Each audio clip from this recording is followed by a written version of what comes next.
नमस्कार सांग मैंने आपण मानु समस्त मो स्टोरी चैनल रे स्वागत। चलतु कहानी शुणा मितलो कथार गोटे केचीर भाग 78 पूर्व भाग जदि शुणी ना जल्दी जल्दी शुणी नियंतु।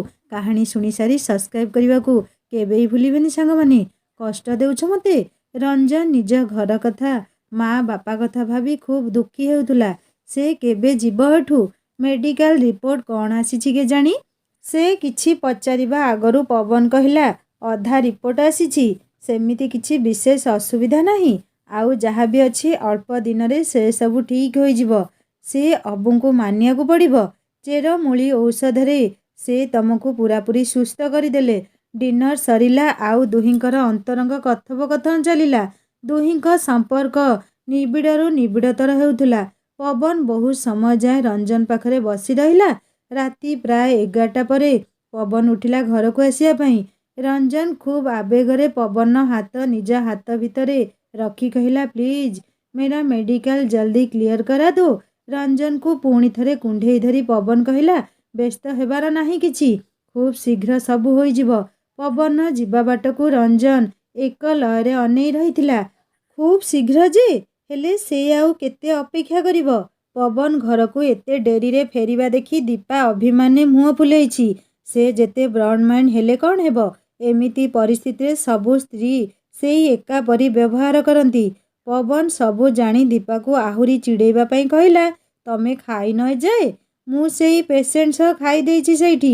दीपा निज क्रोध संवरण करी कहिला कौन कहिलो तमे खाई देई आसीच। हाँ आउ कौन करिथांती जे से मते बहुत बाध्य कले। हौ ठीक अछि मते आउ भोक होउनी मु जाउछि सोइबी।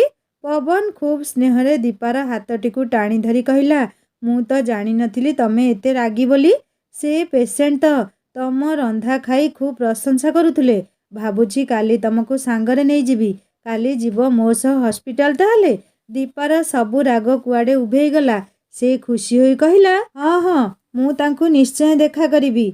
जा हौ केही तो जणे मो रंधा खाद्यर एते प्रशंसा करिसेंती निश्चय देखा करिबी तांकु। काली लंच बनेई नहीं जिबा ताहले आउ हौ चलो खाइबा थर। पवन भाबुछि निज स्त्री को खुशी करिया पई कौन कौन करबा को न पड़ुछि सते खाइबा उपरे पुणी खाइबा को पड़ुछि। रंजन सोइबा को चेष्टा करुथिला बेले निद जेमिति पुणी आजी दूर को चली जाउछि। निरोला रे रंजन लेखा विषय भाबुछि चंडी कौठिकार कौन कहूछि रंजन स्मृति को नहीं सारा जीवन बितेई देवी बायाणी कौठिकार। अचानक रंजन कानरे लेखार कंठस्वर शुभी जाउथुला। से खुशी रे सेई झरका आड़ को कान डेरिला। एते दिन परे कौन लेखार कथा स्वर भूली जीव से ना लेखार कथा ही शुभुछि। मन भितरे जेमिति सेई शब्द तरंग सात स्वरर झंकार तोली देला। हेले लेखा एठी एते राति रे से हॉस्पिटल कौन पई आसीछि। हे भगवान ताकू कौन ता विषय रे जना पड़ी गला कि आउ हेले लेखा को किए कहिबो ता विषय रे कारण ता केस तो पूरा सिक्रेट रे अछि। पवन को से जेतिकी जानिछि से भी कहि नथिबो ताहले एते राति रे हॉस्पिटल आसीबा कौन एते जरूरी पड़िला काहार कौन हैला। से निजे तो ठीक अछि अनेक आशंका एक साथे रंजन को आक्रमण करी पकेइले। एकुटिया आसीछि ना आउ काहा सह आसीछि चिंतारे रंजन व्यस्त होई पड़िला। खूब मनीष भी खूब अद्भुत। आज एते मास हैला रंजन अनुपस्थित लेखा केते जे दुख सहिलाणी तार ठिकाना नहीं। आउ आज रंजन लेखा को एकुटिया भाभी केड़े व्यस्त होउछि। सबु चिंतार अवसान होईगला। रंजन जेबे मिसेस सिंह को लेखा सह कथा हेउथिबार सुनिला। लेखा पुणी आरपट वार्ड रे अछि बोली रिसेप्शन वाला कहिला चलो दीदी ताहले भगवान करंतु पुओ तांकर ठीक थाउ। रंजन पुणी चिंतार भौरी रे उबुटुबु हेबाकु लागिला। एमाने काहाकु देखिबाकु आसीछंती काहार कौन हैला पुणी काहा पुओ कथा कहउचंती लेखा। सबु भितरे रंजन हृदय अस्थिर होउछि। एते पाखरे ता लेखा अछि हेले कथा पदिए केवल नेपेथरे रही से शुणी पारुछि। मन कहूछि टिके देखिबो लेखाकू प्रबल इच्छा माने मुंड टेकिलेणी। सेई हस हस मुह टिके देखिबो बोली केते से अबुंको कुड़ियारे स्वप्न न देखिछि। लेखा एते पाखरे अछि कांथ आर पाखरे से ए पाखरे केवल गोटिए डाकर अभाव। ना ना एबे असंभव से चाहुनी एमिति अवस्था रे ଲେଖାକୁ ଦେଖା କରିବାକୁ। ଲେଖା ଆଉ ମିସେସ୍ ସିଂ ଏତେ ରାତିରେ ଆସିଛନ୍ତି ମାନେ ସେ ନିଶ୍ଚୟ ତାଙ୍କ ବନ୍ଧୁ ମିଷ୍ଟର ପୁନିଆଙ୍କ ପୁଅକୁ ଦେଖିବା ପାଇଁ ଆସିଛନ୍ତି। ମିଷ୍ଟର ସିଂଙ୍କ ବନ୍ଧୁ, ସେ ଏଇ ପାଲାମରେ ପୋଷ୍ଟେଡ୍ ଅଛନ୍ତି। ଆଜି ହଠାତ୍ ତାଙ୍କ ପୁଅ ଖେଳୁ ଖେଳୁ ବେହୋସ ହେଲା ଯେ ଏବେ ଯାଏ ଚେତା ଆସିନି। ମିସେସ୍ ସିଂ ଖବର ପାଇ ଦେଖିବାକୁ ଧାଇଁ ଆସିଛନ୍ତି। ସେ ଏକୁଟିଆ କେମିତି ଆସିଥାନ୍ତେ? ଲେଖାକୁ ମଧ୍ୟ ସାଙ୍ଗରେ ଆସିବା ପାଇଁ କହିଲେ। 15 ବର୍ଷର ପିଲା ଅଚାନକ ଏମିତି ହେଲେ କୋଉ ମା ବାପା ଧୈର୍ଯ୍ୟ ଧରିପାରିବେ? ମିଷ୍ଟର ପୁନିଆ ଆଉ ମିସେସ୍ ସିଂଙ୍କ ପରିବାର ଦୁଇଟା ପୋଷ୍ଟିଂ ଏକ ସାଙ୍ଗରେ କାଟି ଆସିଛନ୍ତି। ତେଣୁ ତାଙ୍କ ପୁଅର ଏମିତି ଦେହ କଥା ଶୁଣି ସେ ନ ଆସି ଆଉ ରହିପାରିଲେନି। ରଞ୍ଜନ ପୁଣି ଥରେ ସେଇ ଝରକା ଆଡ଼କୁ ଖୁବ୍ ସନ୍ତର୍ପଣେ ଅନେଇ ଲେଖାକୁ ଦେଖିବାକୁ ଚେଷ୍ଟା କରୁଥିଲା। କାଳେ ଗୋଟିଏ ଝଲକ ତା ଲେଖାର ମିଳିଯିବ କି ଆଉ।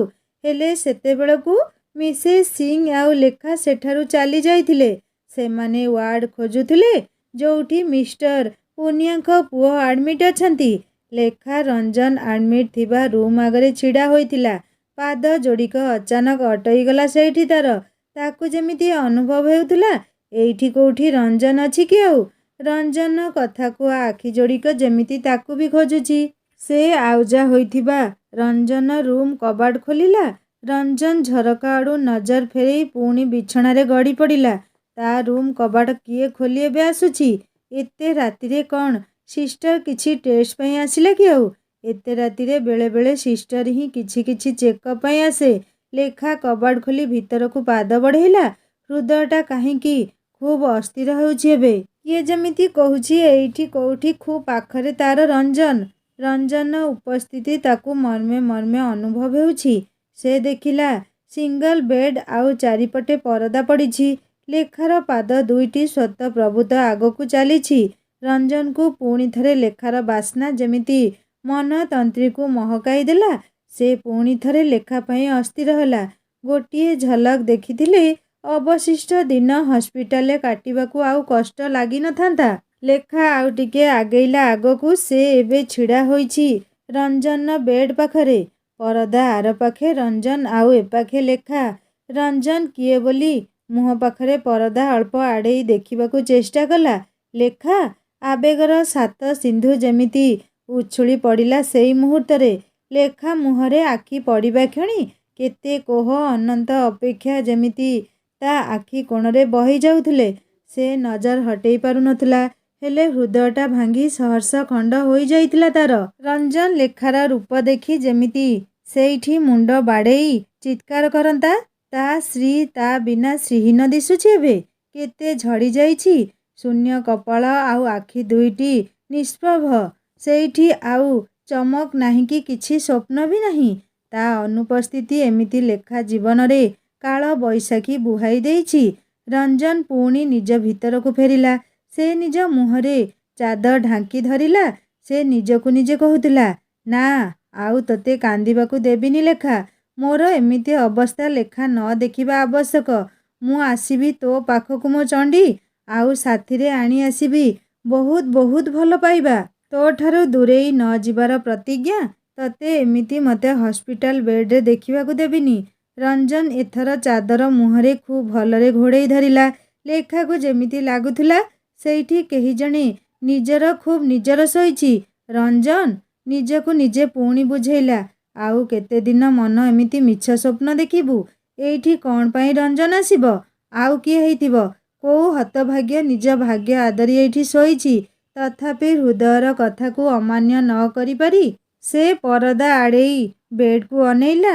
ମୁହଁ ଘୋଡ଼େଇ ଶୋଇଥିବା ରଞ୍ଜନକୁ ଦେଖି ମନ ଭିତରୁ ତାର ଅଜାଣତରେ ପ୍ରାର୍ଥନା ପଦଟିଏ ବାହାରି ଆସିଲା, ହେ ଭଗବାନ, ସେ ଯିଏ ବି ହୋଇଥାଉ ତାଙ୍କୁ ଖୁବ୍ ଶୀଘ୍ର ଭଲ କରିଦିଅ। ସେଇଠୁ ଯିବାକୁ କାହିଁକି କେଜାଣି ତାର ମନ ହେଉନଥାଏ। ମନ ସହ ପାଦ ବି ସେଇଠି ଲାଖି ରହିବାକୁ ଚାହେଁ। ସେ ପେସେଣ୍ଟ କିଏ ବୋଲି ମୁହଁରୁ ଚାଦର ହଟେଇ ଦେଖିବ କି ନାହିଁ। ଏମିତି କଥା ଭାବୁ ମିସେସ୍ ସିଂ ତା ପାଖକୁ ପଳେଇ ଆସି କହିଲେ, ଲେଖା, ଏଠାରେ କ'ଣ କରୁଛ? ୱାର୍ଡ ମିଳିଗଲା, ଶୀଘ୍ର ଆସ ମୋ ସହ। ଏଇଟା ତ ସ୍ପେଶିଆଲ ରୁମ୍। ସିଷ୍ଟର ଆମକୁ ଏଠି ଦେଖିଲେ ପାଟି କରିବ। ଜଲ୍ଦି ଆସ। ଏତିକି କହି ମିସେସ୍ ସିଂ ଲେଖାର ହାତ ଧରି ବାହାରକୁ ନେଇ ଯାଉଥିଲେ।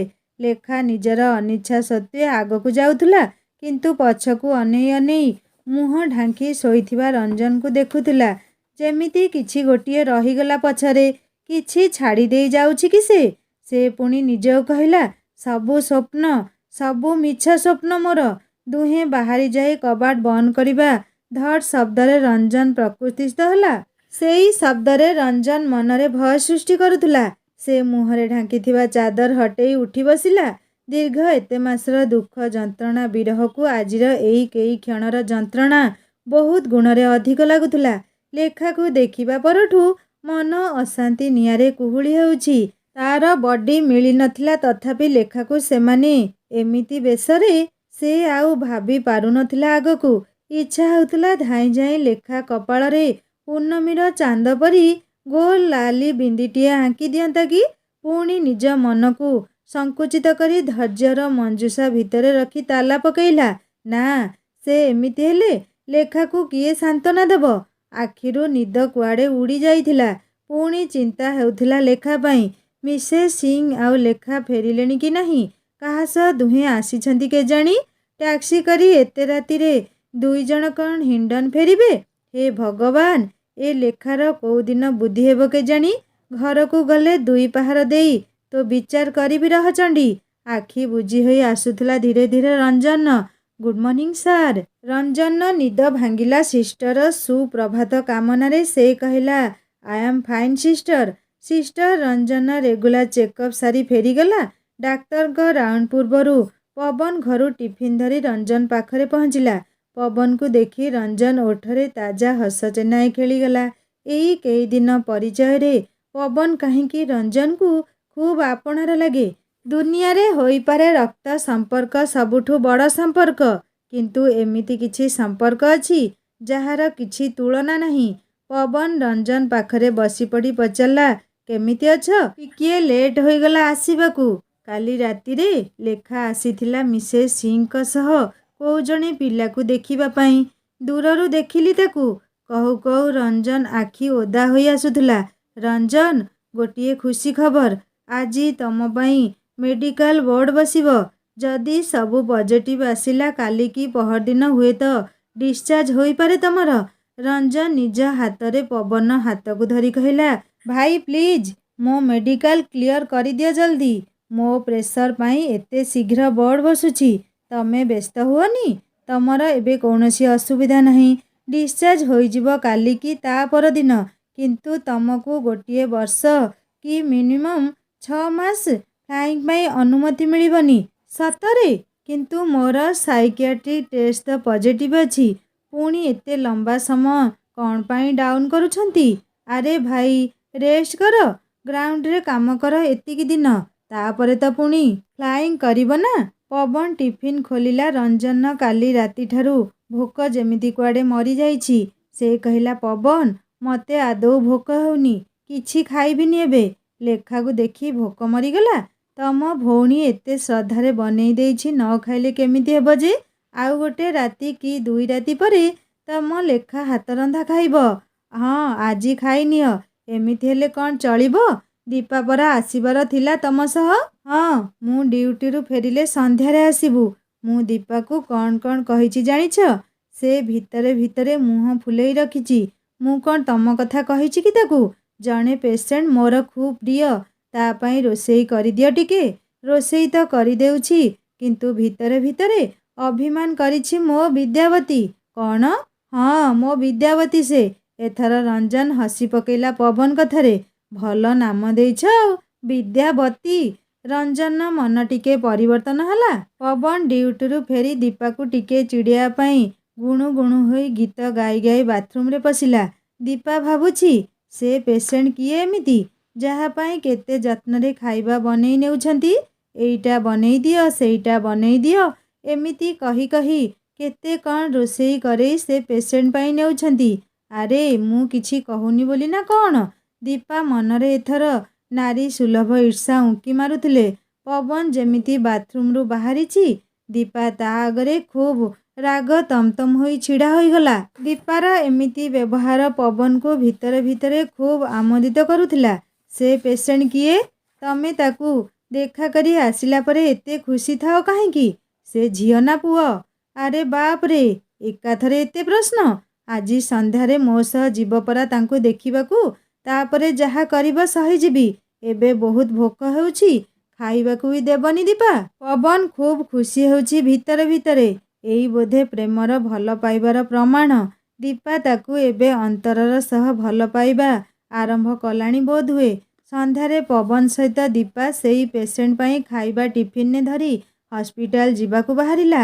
ମନରେ ଖୁବ୍ ଉତ୍କଣ୍ଠା। କିଏ ସେଇ ପେସେଣ୍ଟ ଯିଏକି ତା ସ୍ୱାମୀର ମନ ହରଣ କରି ନେଇଛି? ପବନ ଦୀପାକୁ ନେଇ ରଞ୍ଜନ ରୁମ୍ ଆଗରେ ପହଞ୍ଚି କହିଲା, ଚାଲ ଭିତରକୁ। ଏଇଠି ଅଛି ସେଇ ପେସେଣ୍ଟ ଜଣକ। ମତେ ତ ସେ ଖୁବ୍ ପସନ୍ଦ। ବାକି ଖାଲି ତମେ ଦେଖିନିଅ ତାକୁ। ଦୀପା କବାଟ ଆଡ଼େଇ ଭିତରକୁ ପଶିଗଲା। ରଞ୍ଜନ କାନ୍ଥ ଆଡ଼କୁ ମୁହଁ ବୁଲେଇ ଶୋଇଛି। ଦୀପା ଟିକେ ଶାନ୍ତିରେ ନିଶ୍ୱାସ ମାରିଲା। ଓହୋ, ଯା ହଉ, ପୁରୁଷ ଲୋକଟି ତାହେଲେ ଆଉ। ଏବେ ରଞ୍ଜନ ସାମ୍ନା ପଟକୁ ମୁହଁ ବୁଲେଇଲା। ଦୀପା ଆଖି ଆଗରେ ତାର ରଞ୍ଜନ ଭାଇ, ତାର ଲେଖା ନାନୀର ସ୍ୱାମୀ, ଯାହାର ଅନୁପସ୍ଥିତି ପାଇଁ ଆଜି କେତେ ମାସ ହେଲା ସମସ୍ତଙ୍କ ଆଖିରୁ ଲୁହ ଶୁଖୁନି। ତା ନାନୀ ତ ଗୋଟିଏ ଜିନ୍ଦା ଲାଶ ହୋଇ ଏବେ ବଞ୍ଚିଛି। ଦୀପା ଆଖିରେ ଘନେଇ ଆସିଲା ଧାରା ଶ୍ରାବଣ।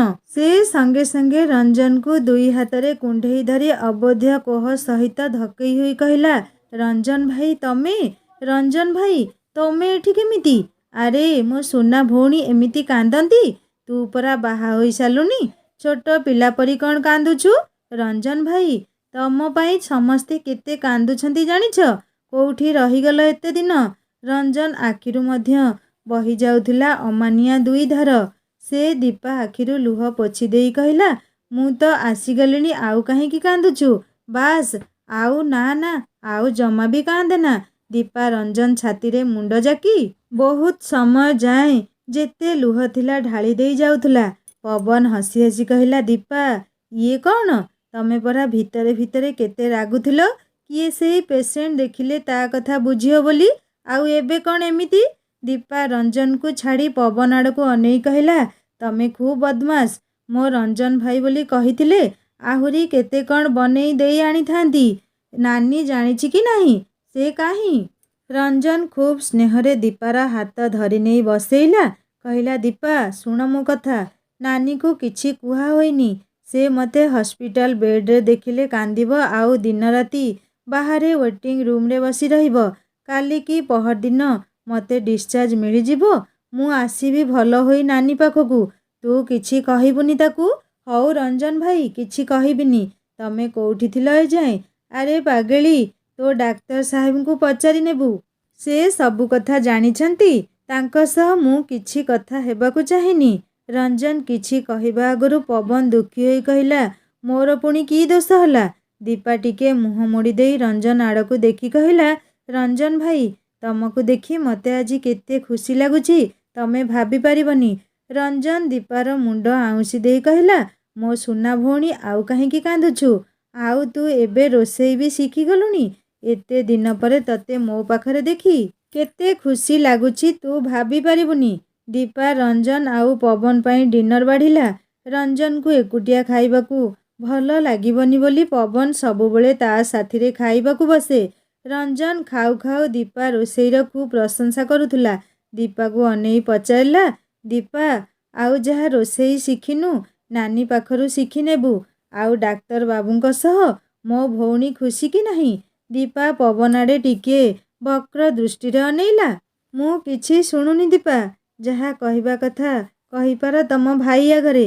ପବନ ମଜାକିଆ କଥାରେ ସମସ୍ତଙ୍କ ମୁହଁରେ ହସର ଛିଟା ଖେଳିଗଲା। ପରିବେଶ ଟିକିଏ ହାଲକା ହେଲା। ରାତି ଅନେକ ଡେରି ଯାଏଁ ଦୁହେଁ ରଞ୍ଜନ ସହ ଖୁସି ଗପ କରି ଫେରିବାକୁ ଉଠିଲେ। ଦୀପା ପୁଣି ଥରେ ରଞ୍ଜନକୁ ଧରି ନିଜର ଖୁସି ଜାହିର କରୁଥିଲା। ପବନ ଆଉ ଦୀପା ବିଦାୟ ନେଇ ଯିବାକୁ ଲାଗିଲେ। ଦୀପା କବାଟ ପାଖରୁ ଫେରି ଆସି ରଞ୍ଜନ କାନରେ କହିଲା, ରଞ୍ଜନ ଭାଇ, ପବନ ଖୁବ୍ ଭଲ ମଣିଷଟିଏ। ତାଙ୍କ ସହ ମୁଁ ବହୁତ ଖୁସିରେ ଅଛି। ରଞ୍ଜନ ତା ମୁଣ୍ଡ ଟିକିଏ ଆଉଁସି ଦେଇ ଓଠରେ ସନ୍ତୋଷର ହସ ଚେନାଏ ଖେଳିଗଲା। ଘରେ ପହଞ୍ଚିବା ପରେ ପବନ ଦୀପା ଉପରେ ମିଛି ମିଛିକା ମୁହଁ ଫୁଲେଇଛି। ଦୀପା ଲୁଚେଇ ଲୁଚେଇ ପବନକୁ ଦେଖି ଜାଣିଦେଲା ତା ଉପରେ ସେ ରାଗିଛନ୍ତି ବୋଲି। ହଁ, ସେଇ ପେସେଣ୍ଟକୁ ନେଇ କେତେ ଭିତରେ ଭିତରେ ରାଗିଛି ପବନ ଉପରେ। ତାକୁ କେମିତି ବା ଜଣାଥିଲା ସେ ତା ରଞ୍ଜନ ଭାଇ ବୋଲି। ଯା ହଉ, ପବନ ସତରେ ଖୁବ୍ ହୃଦୟୀ ମଣିଷଟିଏ। ରଞ୍ଜନ ଭାଇର କେତେ କେୟାର ନେଉଛନ୍ତି ହସ୍ପିଟାଲରେ। ଆଉ ସେ କିଛି ନ ବୁଝି ତାଙ୍କ ଉପରେ ରାଗ ତମତମ ହେଉଥିଲା। ଆଉ ମନେ ମନେ କେତେ ଭଲ ମନ୍ଦ ଭାବି ନେଉଥିଲା। ପବନ ଯେମିତି ଫ୍ରେଶ ହୋଇ ବାଥରୁମରୁ ବାହାରି ଆସିଲା, ଦୀପା ଝଟ୍ କରି ଦୁଇ ହାତରେ ପବନକୁ କୁଣ୍ଢେଇ ଧରି କହିଲା, ସରି ସରି ୟାର ସରି। ସରି କ'ଣ ପାଇଁ? ତମେ କ'ଣ କଲ କି? ଦୀପା ମନେ ମନେ ଭାବୁଛି, କେଡ଼େ ଫୁଲେଇ ମଣିଷ। ନା ନା, ଫୁଲା ମଣିଷଟିଏ କେଜାଣି। ସବୁ ଜାଣି ଅଜଣା। ଆଉ ମୁଁ ରଞ୍ଜନ ଭାଇ ବୋଲି ନ ଜାଣି ଆଉ କିଏ ପେସେଣ୍ଟ ଭାବି ମନେ ମନେ ତମ ଉପରେ ଖୁବ୍ ରାଗି ଯାଇଥିଲି। ସତରେ? ମୁଁ ତ ଜାଣିନଥିଲି। ଦୀପା ଏଥର ସତରେ ରାଗିଯାଇ କହିଲା, ମୁଁ ଯାଉଛି, ଆଉ କିଛି କହିବିନି। ପବନ ମୁରୁକି ହସି ଦୀପାର ଦୁଇ ହାତ ନିଜ ଆଡ଼କୁ ଟାଣି ଆଣି କହିଲା, ଜାଣିଛି ମୁଁ ସେ କଥା। ତମେ ଯଦି ସେମିତି ମୁହଁ ଫୁଲେଇ ନଥାନ୍ତ, ମୁଁ ବି ଭାବିଥାନ୍ତି ମୋ ବିଦ୍ୟାବତୀ ମୋତେ ଭଲ ପାଉନି ବୋଲି।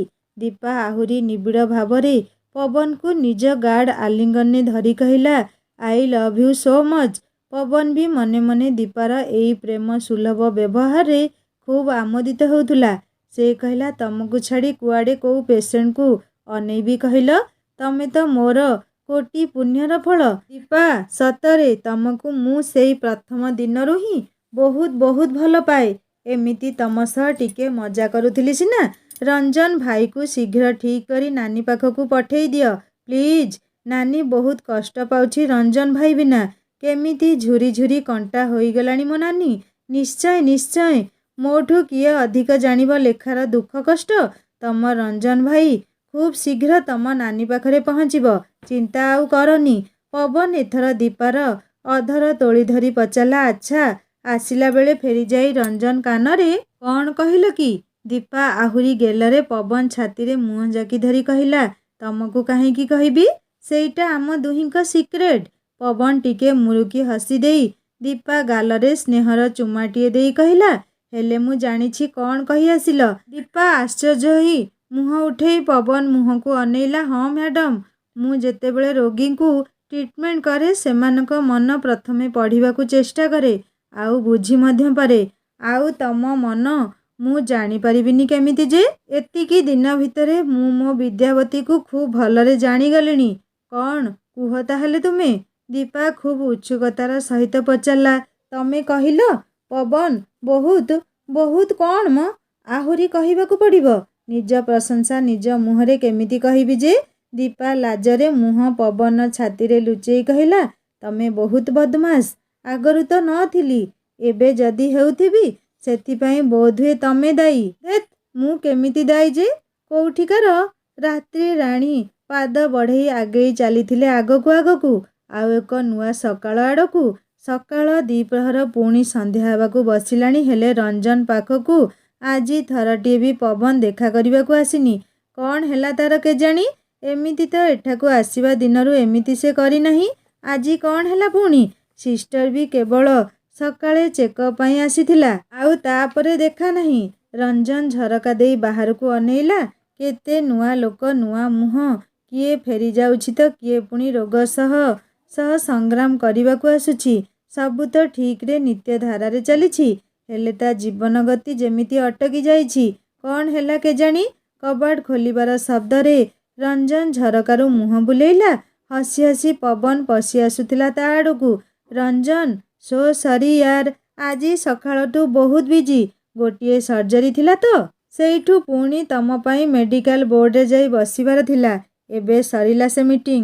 ରଞ୍ଜନ ଆଖିରେ ଆଶାର ଦୀପକ ଯେମିତି ଜଳି ଉଠିଲା। ଗୁଡ୍ ନ୍ୟୁଜ୍, ତମର ମେଡିକାଲ ସବୁ କ୍ଲିୟର ହୋଇଛି। 6 ମାସ ଫ୍ଲାଇଂ ତମକୁ ଆଲାଉ ନାହିଁ। କାଲି ଡିସଚାର୍ଜ ପ୍ରୋସେସ ଆରମ୍ଭ ହେବ। କାଲି ସନ୍ଧ୍ୟାରେ ଏଇଠୁ ତମେ ଯିବ ସିଧା ଘରକୁ। ରଞ୍ଜନ ନିଜ କାନକୁ ବିଶ୍ୱାସ କରିପାରୁନଥିଲା। ସେ ଲୁହଭରା ଆଖିରେ ପବନର ହାତକୁ ଧରି କହିଲା, ବହୁତ ବହୁତ ଧନ୍ୟବାଦ ଭାଇ। କେଡ଼େ ବଡ଼ ଖୁସି ଖବର ଦେଲ ଯେ। ଏକଥା ଶୁଣି ମୋ ମନ କେତେ ଖୁସି ଯେ ତମେ ବିଶ୍ୱାସ କରିପାରିବନି। ଭାଇ ବୋଲି କହୁଛ ଆଉ ଧନ୍ୟବାଦ ବି ଦେଉଛ। ସରି ସରି ୟାର।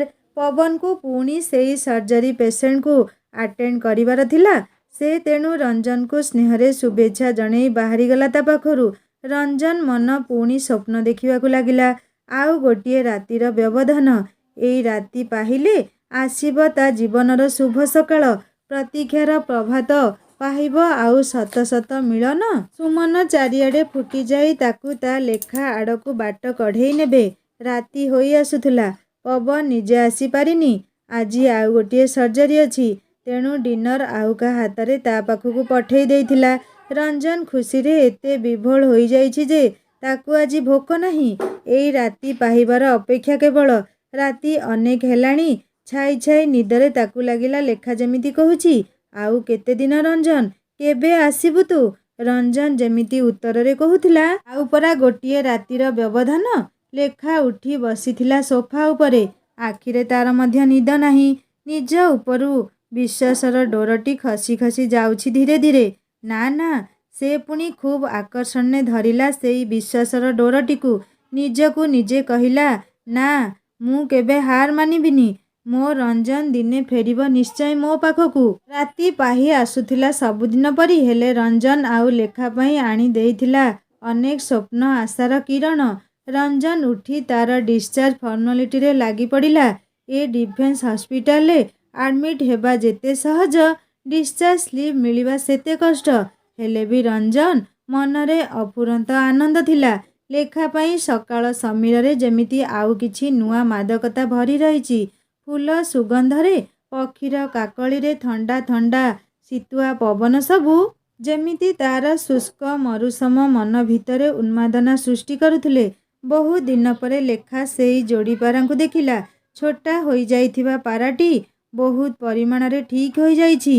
ଦୁହେଁ ସାଙ୍ଗରେ ଖୁବ୍ ଖୁସିରେ ଟୁଗୁରୁଗୁ କରିବାରେ ଲାଗି ପଡ଼ିଛନ୍ତି। ଲେଖା ସେ ଦୁହିଁଙ୍କୁ ଏତେ ଦିନ ପରେ ଦେଖି ଖୁବ୍ ଖୁସି ହେଲା। ମନଟି ତାର ବିନା କାରଣରେ ଆଜି ଝୁମି ଝୁମି ଯାଉଛି। ଭିତରକୁ ଯାଇ ମୁଠିଏ ଚାଉଳ ବିଞ୍ଚିଦେଲା ସେ ପାରା ଦୁହିଁଙ୍କ ଆଗରେ। ଅବଚେତନ ମନ ଭିତରେ ସ୍ୱପ୍ନଟିଏ ଜନ୍ମ ନେଉଥିଲା, ଏମିତି ହୁଅନ୍ତା କି ଅଚାନକ ରଞ୍ଜନ ଫେରି ଆସନ୍ତା ଆଉ ତାକୁ କୋଳେଇ ନେଇ ତା ଓଠରେ ଚୁମ୍ବନ ଆଙ୍କି ଦିଅନ୍ତା, ଆଉ ଧରି କୁହନ୍ତା, ମୋ ଲେଖା, ମୋ ଚଣ୍ଡୀଟା। ଲେଖାକୁ ଛୁଇଁ ଯାଉଥିବା ପବନରେ ଆଜି କିଛି ବାର୍ତ୍ତା ଆସିଛି। ଲେଖା ଶୁଣିବାକୁ ଚେଷ୍ଟା କରୁଥିଲା। ହଁ, ମତୁଆଲା ଏଇ ସମୀର ଲେଖାକୁ ବି କେମିତି ଆନମନା କରୁଥିଲା। ସମୀରଣ ଯେମିତି କାନେ କାନେ କହିଯାଉଥିଲା, ଆସୁଛି ଲୋ ଆସୁଛି, ସେଇ ମୁହୂର୍ତ୍ତ ଯାହାକୁ ତୁ ଅନେଇ ରହିଛୁ ପାଷାଣୀ ଅହଲ୍ୟା ପରି। ପିୟୁଷ ପରଶ ନେଇ ଆସୁଛି କେହି ଖୁବ୍ ନିଜର, ଖୁବ୍ ଆପଣାର। ଲେଖା ଯେମିତି ଚମକି ପଡ଼ିଲା। ସାଙ୍ଗମାନେ, କାହାର ଛୁଆଁରେ ଲେଖା ଚମକି ପଡ଼ିଲା। କେତେ ବାଧା ବିଘ୍ନ ଦୁଃଖ କଷ୍ଟ ପରେ ବି ରଞ୍ଜନ ଓ ଲେଖାର ମିଳନ ହେବ, ତାହା ପୁଣି ନେକ୍ସଟ ପାର୍ଟରେ। ଶୁଣିବା ପାଇଁ ଅନୁରୋଧ ରହିଲା। ଆପଣମାନଙ୍କ ସୁନ୍ଦର ସୁନ୍ଦର କମେଣ୍ଟ ପାଇଁ, କାହାଣୀ ଆଗକୁ ଲେଖିବା ପାଇଁ ବହୁତ ସପୋର୍ଟ ମିଳୁଛି। ସେଥିପାଇଁ ବହୁତ ବହୁତ ବହୁତ ଧନ୍ୟବାଦ ଆପଣମାନଙ୍କୁ। କାହାଣୀ କେମିତି ଲାଗିଲା ମୋତେ କମେଣ୍ଟ କରି ଜଣାଇବେ। ଆଉ ଯଦି ଟିକେ ବି ଭଲ ଲାଗିଥାଏ, ଏଇ ସାନ ଭଉଣୀଟିକୁ ସାହାଯ୍ୟ କରିବା ପାଇଁ ସବସ୍କ୍ରାଇବଟେ ନିଶ୍ଚୟ କରିଦିଅନ୍ତୁ ସାଙ୍ଗମାନେ। ରହୁଛି, ଦେଖା ହେବା ନେକ୍ସଟ ପାର୍ଟରେ। ନମସ୍କାର, ଜୟ ଜଗନ୍ନାଥ।